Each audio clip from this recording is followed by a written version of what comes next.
तो बच्चों चलिए प्रश्न को पढ़ते हैं। 2 किलोग्राम की कोई वस्तु जो आराम में विराम अवस्था में है 7 न्यूटन के किसी क्षैतिज बल के प्रभाव से एक मेज पर गति करती है। तो मेज का गतिज घर्षण गुणांक 0.1 है और निम्नलिखित का परिकलन कीजिए और अपने परिणामों की व्याख्या कीजिए। वस्तु की गति ऊर्जा में 10 सेकंड में परिवर्तन हमें बताना है। तो इस प्रश्न को समझने के लिए सबसे पहले हम पृष्ठ के मुख्य अवधारणा को समझेंगे।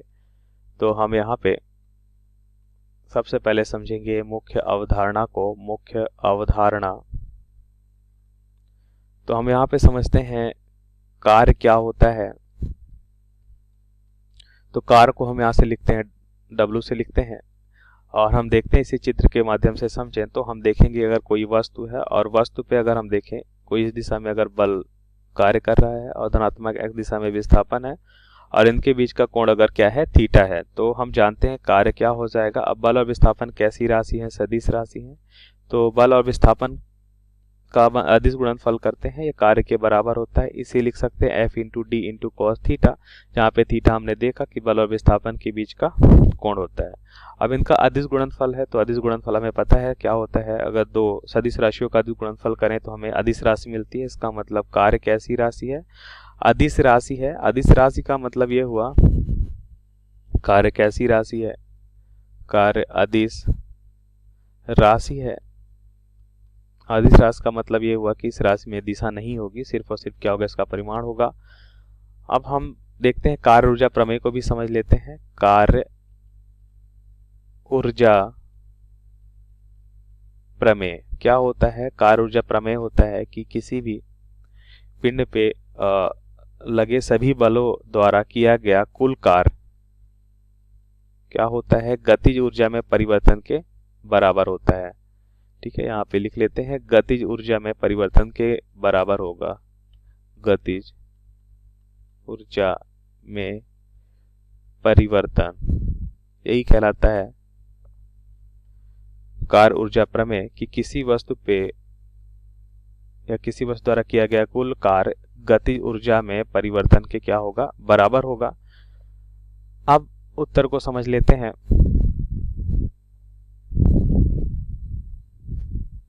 तो हम देखते हैं कि हमें प्रश्न में क्या दे रखा है। हमें दे रखा है कि एक वस्तु है जिसका द्रव्यमान कितना है, 2 किलोग्राम है और इस पे क्षैतिज दिशा में 7 न्यूटन का बल आरोपित है। कितना है, 7 न्यूटन का बल आरोपित है और जिस तल में है इस तल का गतिज घर्षण गुणांक हमें दे रखा है 0.1। इसका मतलब इस पे घर्षण बल भी कार्य करेगा और घर्षण बल, अब गतिज घर्षण बल जो होगा वो क्या हो जाएगा, म्यू के इंटू एन होगा। एन क्या होगा, तो ध्यान से देखिए यहाँ पे हम लिख सकते हैं, यह हो जाएगा म्यू के, थोड़ा सा नीचे करके लिखें तो ये हो जाएगा सतह का गतिज घर्षण गुणांक 0.1। अब इसका भार mg नीचे की ओर कार्य करेगा तो इस पे हम देखते हैं कि अवलंब प्रतिक्रिया बल n ऊपर की ओर कार्य करेगा। तो हम क्या लिख सकते हैं, n बराबर mg। अब यहाँ से हम f के गति घर्षण गुणांक का मान देखें तो कितना हो जाएगा, यह हो जाएगा 0.1 गुणा m का मान है 2 और g का मान हम 10 लें तो गति घर्षण बल का हमें मान मिलेगा 2 न्यूटन। तो हमने घर्षण बलों का मान निकाल लिया है। अब ऐसा करते हैं कि हम मालूम कर लेते हैं त्वरण। तो त्वरण क्या होगा, पिंड पे कार्य करने वाला कुल बल जो होगा वो द्रव्यमान और त्वरण के गुणनफल के बराबर होगा। तो त्वरण बराबर क्या हो जाएगा, बल बटा द्रव्यमान। तो बल हो जाएगा 7 माइनस 2, क्योंकि 7 आगे की ओर और 2 पीछे की ओर लग रहा है, बटा क्या हो जाएगा 2। तो यहाँ से हमें क्या मिलेगा, 2.5 मीटर प्रति सेकेंड स्क्वायर मिलेगा त्वरण। तो त्वरण निकाल लिया हमने और क्या निकाल लिया, घर्षण बल का मान निकाल लिया। अब हम ऐसा करते हैं कि हमें यहाँ पे बताना है कि 10 सेकंड में ऊर्जा में, गति ऊर्जा में परिवर्तन। तो हमें पता है कि कार्य ऊर्जा प्रमेय से, जैसा कि मुख्य अवधारणा में हमने देखा कि गति ऊर्जा में परिवर्तन कुल कार्य के बराबर होगा और कुल बल द्वारा किया गया कार्य जो होगा कुल कार्य होगा। तो हम यहाँ पे निकालते हैं कुल बल, हम मालूम कर सकते हैं। कैसे मालूम करेंगे, 7 माइनस 2। अब कार्य मालूम करने के लिए 10 सेकंड में हमें विस्थापन मालूम करना होगा। तो यहाँ पे हम देखते हैं कि 10 सेकंड में तय की गई दूरी क्या होगी, 10 सेकंड में तय की गई दूरी। तो सबसे पहले हम गति का द्वितीय समीकरण देखते हैं। s बराबर क्या होता है, ut प्लस का हाफ at स्क्वायर।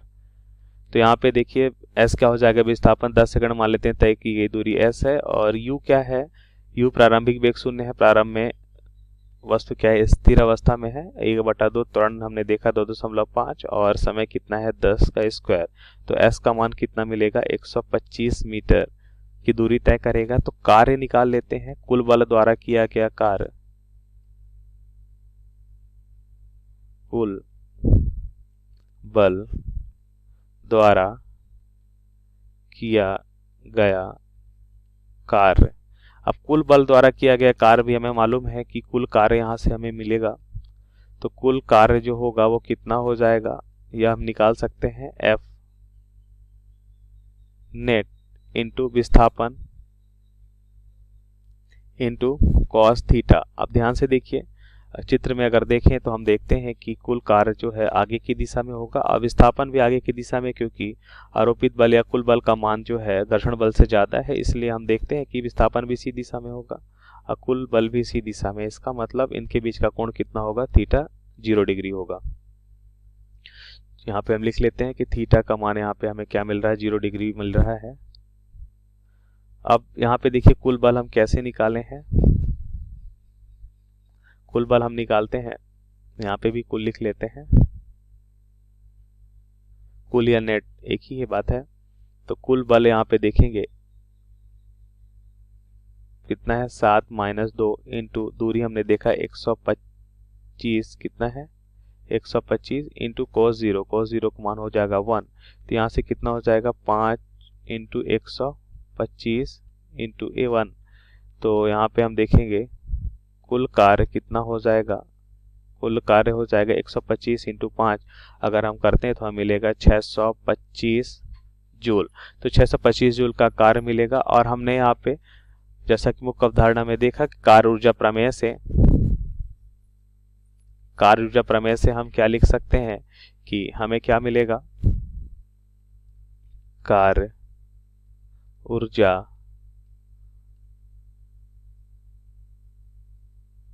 प्रमेय से हम देखते हैं कि W कुल कार्य जो है वो गति ऊर्जा में परिवर्तन के बराबर होगा। गति ऊर्जा को हम डेल्टा K से लिखते हैं।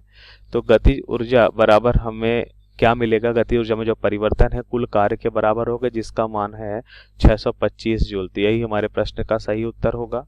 आशा करते हैं आपको समझ आया होगा। धन्यवाद।